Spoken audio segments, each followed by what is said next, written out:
En el siglo VII, los piratas vikingos comenzaron a sorprender a la atónita Europa cristiana con sus atrevidas incursiones. Es decir, los Thalidniki que vivían entre los vikingos. En pocas palabras, aquellos paganos escandinavos que, debido a otra superpoblación de su fría patria, decidieron ir a robar al extranjero. Los vikingos, debido a su propia sorpresa y ferocidad en los siglos VI, lograron robar la mitad de Europa, desde Gran Bretaña hasta el sur de España. Bueno, los más aterradores de estos tipos eran considerados berserkers, guerreros completamente locos e incontrolables en la batalla. Una especie de fuerzas especiales de élite de las tropas vikingas. De hecho, los antiguos romanos hablaban de alemanes semidesnudos que corrían como locos hacia cualquier enemigo. En la columna del antiguo emperador romano Trajano también se representan feroces bárbaros del norte con pieles de animales. Lo más probable es que estos fueran los primeros berserkers, pero en el lado alemán fueron las sagas escandinavas las que hablaron por primera vez sobre los berserkers. El mismo Snorri Sturluson describió de manera colorida a estos tipos como hombres feroces que se dedicaban al dios supremo Odín. Vestidos con pieles de oso e incluso masticaban sus propios escudos de rabia antes de las batallas. La etimología de la palabra norteña besek es bastante transparente. Del nórdico antiguo berserk, mejor oso serk camisa, capa. En inglés moderno relacionado, la misma palabra sonaría como camisa de oso.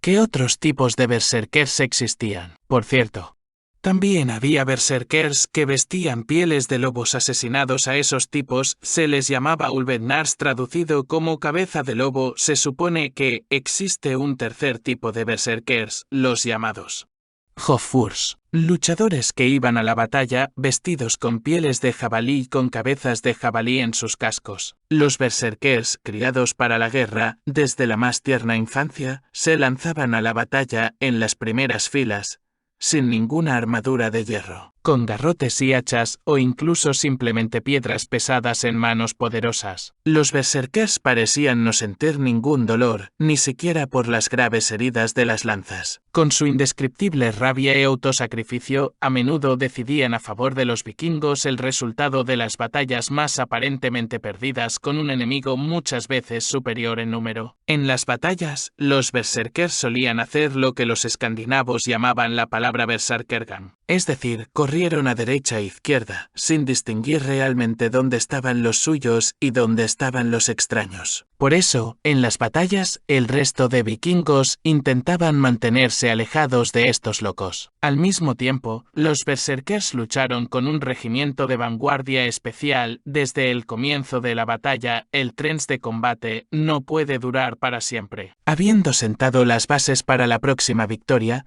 estos kamikazes ya podrían abandonar la batalla. Y después de una feroz batalla, si de repente permanecían con vida, fácilmente podrían dormir durante 1 o 2 días en el suelo húmedo. Como decían los contemporáneos, un berserker va a la batalla no solo para matar y morir, pero también obtienes un placer increíble con esta acción. ¿Cuál es el motivo de la furia de los berserkers? Se dan muchas explicaciones para un comportamiento tan salvaje de los berserkers. Desde entrenamiento especiales, rituales especiales que inducen al tren hasta comer hongos psilocicina antes de la batalla, o incluso enfermedades mentales congénitas de estos feroces guerreros, el llamado síndrome postraumático. No descarto que pudiera haber varias razones para la ira de los berserkers, o incluso todos juntos. ¿Por qué les tenían miedo otros escandinavos? Y sí, los berserkers se distinguían por tal rabia y comportamiento gamberro que incluso en la vida cotidiana el resto de los escandinavos temían a estos tipos francamente locos. Los berserkers generalmente navegaban en campaña en un dracar especial, y en los asentamientos vivían separados de otros vikingos, o incluso se establecieron en sindicatos cerrados especiales de hombres en remotas granjas forestales, divirtiéndose en interminables fiestas, peleas y entrenamiento militar. Por cierto, si los berserkers de repente se aburrieran sin campañas militares, fácilmente podrían atacar asentamientos en la propia Escandinavia. robando a sus propios compatriotas nórdicos sin un remordimiento de conciencia. Los maníacos de la adrenalina, los berserkers, no querían nada y no sabían cómo dedicarse a trabajos pacíficos, artesanía o agricultura. Tampoco formaron familias, el único objetivo del berserker durante la vida era caer en el campo de batalla lo más rápido posible y llegar a la casa de Odín en Valhalla para una fiesta de borracheras. Pero los berserkers podían fácilmente ser contratados por una pequeña parte como guardia de un noble jarlo con un rey, o incluso a la guardia extranjera de élite, por ejemplo, el emperador bizantino o el gran duque ruso de Kiev. No es casualidad que se haya encontrado la imagen de un berserker incluso en las paredes de la iglesia de Santa Sofía en Kiev.